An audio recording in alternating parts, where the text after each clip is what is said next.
Hello and welcome. We continue to track the tensions in Kenya, where anger against the William Ruto government persists. The Kenyan president has been trying to defuse tensions, but protesters are not ready to budge and want William Ruto to step down. In the latest, President William Ruto has been forced to make another U-turn.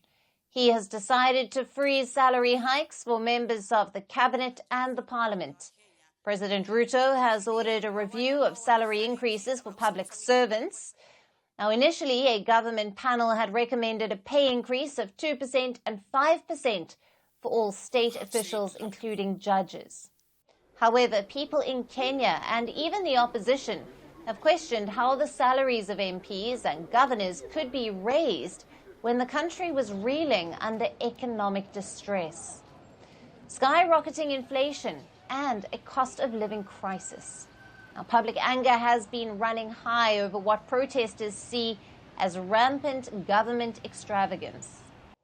Around 900,000 public servants in Kenya from both national and county levels consume $8.5 billion annually, which is around 47% of the national revenues. This leaves 53% of national revenue for 54 million Kenyans. Under a 2012 Kenyan legislation, the public wage bill should not exceed 35% of the national budget. Earlier, Ruto also pledged to scrap allowances for the office of the First Lady and the Deputy President's wife, which would reportedly save $9.3 million. The latest measures follow Ruto's decision last week to withdraw the contentious finance bill that proposed tax hikes. The bill triggered violence and unrest across several Kenyan cities. 25th of June was the deadliest day of violence when angry crowds ransacked the parliament as police fired live bullets at protesters. Clashes also erupted on Tuesday as police fired tear gas at angry protesters. The capital city, Nairobi, witnessed violence with demonstrators pelting stones and security officers firing tear gas shells and rubber bullets. In Nairobi and Mombasa, there were also reports of looting and damage to property. Police say over 270 people, masquerading as protesters, went on a criminal rampage. Around 200 suspects were arrested in Nairobi and other parts of the country. Kenya's Interior Cabinet Secretary has vowed to end violence at whatever cost. Gen Zs are suffering because lack of job. There's no job in Kenya. People are trying, are starving. They are working hard, but there's nothing they can get. This problem has been caused by our president. We need our president to hear our cries. However, protesters say the violence was stoked by goons who were hired by politicians to discredit the legitimate demonstrations. 39 people have been killed and over 350 have been injured during 2 weeks of protests. The bloodshed has further angered the protesters who are demanding Ruto's resignation.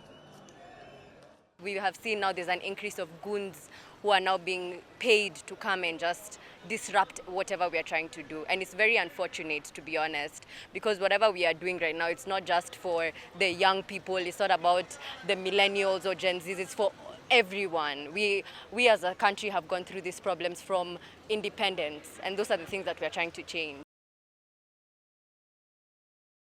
This is the most serious crisis that Ruto is facing since he took office in September of 2022. The Kenyan president has insisted that the financial measures were vital to keep the government running and to ease a huge public debt of around $78 billion, which is nearly 70% of the GDP. The Kenyan president has been forced to walk back on his decision. Now, can the protests and growing anger against him force him to step down? For more on this, we have with us political analyst Patrick Bond, who is joining us live from Johannesburg, South Africa. In fact, he has recently returned from Nairobi. Welcome to Firstpost. Oh, thanks. Good to be with you again, Alyson. Right now, Patrick, since you've just returned from Nairobi, can you tell us more about what has been happening on the ground in the Kenyan capital and what is it like in this situation at the moment? Well, I think it was a relatively quiet day. There were protests, but the business and even informal sector were, largely absent in the central business district. But this followed an upsurge from not only last Tuesday, which resulted in the parliament, but on Thursday when there were still protests aimed at the State House, at William Ruto's own offices, and then the International Monetary Fund and World Bank offices on Friday, some protests on Tuesday, and then today.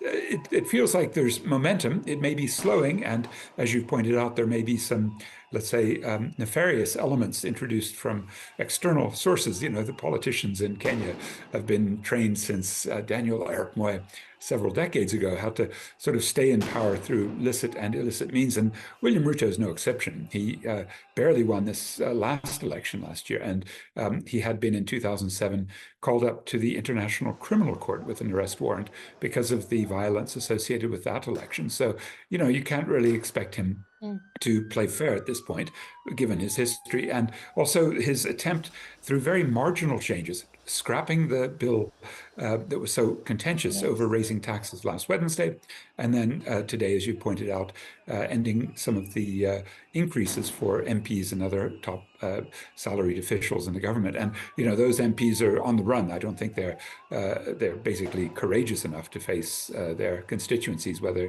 at the home district or in Nairobi itself.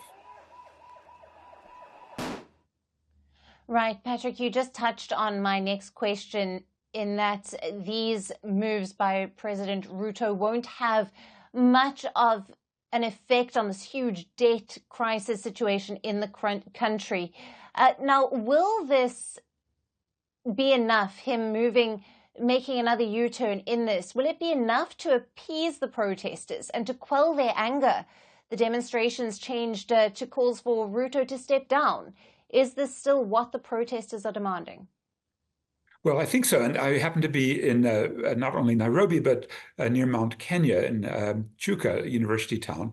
And the delegitimization, not only in the central cities, but also in the countryside, seemed quite profound. So Ruto probably has to go. But it's not only a matter, Alyson, of a president going. It's a system, and the system won't be changed by these marginal decreases in the budget on especially some of the top civil servant salaries. That's relatively small beer. And the really big questions remain, will $35 billion in debt, which has risen from around $13 billion just 7 years ago, will that huge, especially foreign debt, be able to be questioned? Whether the protesters force those who made the loans, whether that's the International Monetary Fund, the commercial bankers, the purchasers of the Eurobond debts that Kenya issued in the last few years, or the Chinese, who have about 18% of the debt. Those big foreign debtors, creditors, will have to perhaps come to the table at some point if these protesters continue to sort of ramp up. And that would be different than, for example, in Tunisia or Egypt, where similar IMF riots, protests inspired by this austerity, actually were quelled, and a new government took over and then ended up repaying the debt. And Patrick, how has Gen Z changed the protest culture in Kenya during these demonstrations? Could you elaborate on this movement and its impact? I'm terribly impressed. I do, amongst various studies, consideration of social mobilizations across the continent. I've been doing that for around 40 years. And the first IMF riots, International Monetary Fund protests because of the austerity, taking away subsidies or raising taxes, those began in Argentina in 1982, and they've been sweeping poor countries, and they've been repeating themselves. What's really interesting, I found in the Gen Z protest, and also when I was with the Pan-African Climate Justice Alliance, where they had a school I was lecturing at in near Mount Kenya. And it's that sense of connecting the dots and being bigger than just typically what happens, fighting a subsidy cut or, in this case, a tax increase. And that is to say, they are interested in all of the reasons behind the structural reasons, and those include the IMF pushing Kenya too fast, too far into a world economy, and the climate catastrophe. There were hundreds killed in floods and also droughts over the past 3 years, and these really add massively to the spending and then cut down on the revenues of the state. They have to be all addressed in a coherent way. I'm more confident Gen Z will do it than any of their predecessors. Absolutely. Patrick, as always, great to speak to you, and thank you for your valued insights on all the latest coming out of Kenya. Thank you.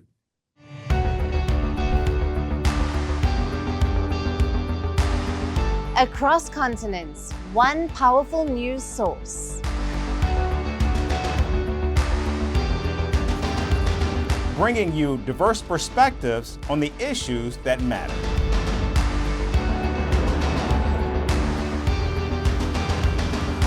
We go beyond the boundaries to give you that little extra about every sporting moment.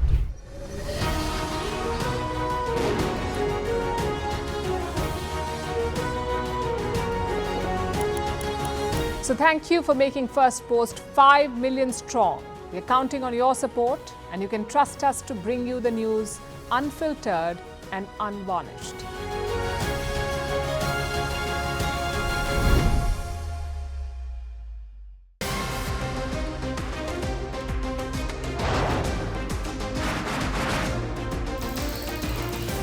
On the show today, the T20 World Cup bandwagon has moved across to the West Indies. What do you expect from this? Hello, I'm Alyson coming to you from Durban, South Africa. Today we have a special show. We'll start with a report on India's shifting nuclear posture. The first time since India officially became a nuclear power.